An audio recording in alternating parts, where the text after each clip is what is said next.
This is Palau. Wait, is that short for Palawan? No, Palau is simply Palau, spelled P-A-L-A-U. Oh, so it's not Palawan, but is it an island in the Philippines? Well, if you look at the map, the Philippines and Palau are actually very close to each other. Oh wow, they're so close to each other, you'd think they're the same country. Yep, but they're two different countries. They have had formal diplomatic relations since 1997 and have deep historical and cultural connections. Wow, that's interesting. Yes, it is. But we're not here to talk about the two countries' relationship today. Oh, we're not? So what are we going to talk about? We're going to talk about the sustainable practice that Palau put in place for tourists.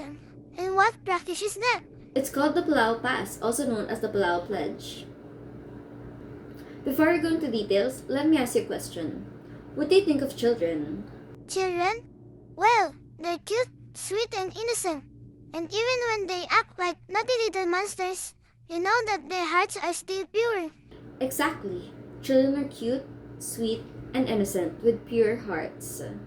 Going back to the Palau Pledge, keep in mind the image of cute, sweet, and innocent children. One day, these children are going to grow up and they will inherit this earth. The land we walk on and the air we breathe is theirs too. And it's important that when the time comes for them to grow up, they will be able to enjoy the earth for all its glory. The Palau Pledge was written by and for Palau's children. Whoa! Wait, what? It's true. Children from all over Palau helped shape, draft, and develop the pledge. That's amazing. But first, what exactly is this pledge you keep talking about? Oh, sorry, I got a little carried away and forgot to mention it. So, when you enter the country, a pledge is stamped on your passport by the island of Palau. Upon entry, they ask you to sign it in order to ensure that you will pledge to act in an ecologically and culturally responsible way on the island, for the sake of Palau's children and future generations of Palauans. The pledge reads, Children of Palau, I take this pledge as your guest to preserve and protect your beautiful and unique island home. I vow to tread lightly, act kindly, and explore mindfully. I shall not take what is not given, I shall not harm what does not harm me. The only footprints I shall leave are those that will wash away. Wow! What a pledge! I know, right? It is even addressed to the children of Palau. As I told you, this was really made for them. It serves as a reminder that every action has an impact on the future, and every tourist has to keep that in mind when visiting the country. It's beautiful, it really is.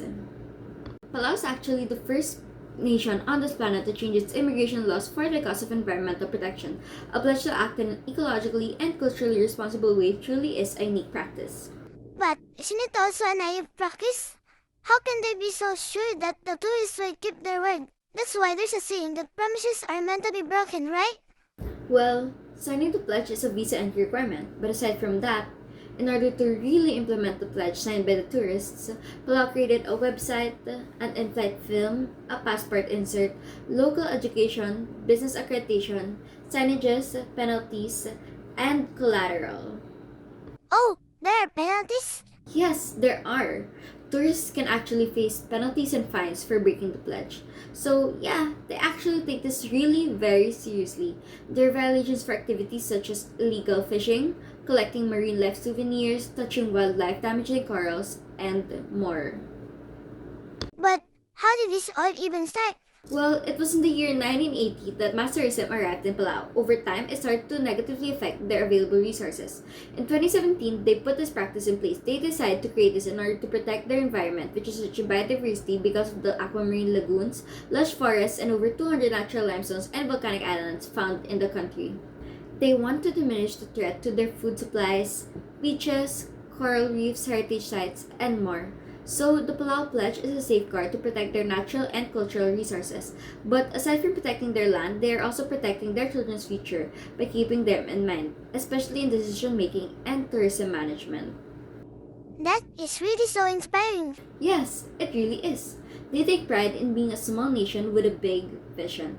They believe that instead of threatening their resources, tourists can leave a positive impact on their country. Plus, their practice is actually now a model for eco-conscious tourism. I guess we sometimes forget how much impact we really have as tourists. Exactly. Tourism can either be a slow destruction or a powerful preservation. In Palau, they chose preservation and invited the world to do the same. That's so cool. But has any other country followed their lead? Well, as of now, the Palau Pledge is still unique for being a compulsory and mandated requirement for entry into the country, but it has inspired other destinations to create similar but voluntary pledges like the Tiaki Pledge in New Zealand and the Pono Pledge in Hawaii. Plus, these pledges aren't even about doing anything grand. They're just asking you to think before you act, to be conscious and responsible. Palau really modeled a responsible way for tourists to enjoy the island and give them a connection to the locals, teaching visitors to respect the natural environment. Also, I think this might be the first time I've heard of kids helping shape an actual law. Exactly. Palauan children aren't just passive recipients of change, they are also the co authors of their future, and we, as tourists, are simply visitors in their home. So, the next time you travel, not just to Palau, but to anywhere really, ask yourself, what kind of footprints are you leaving behind? Hopefully, only the kind that washes away. That's right, for the children and for the planet. Let's be responsible and conscious of our actions.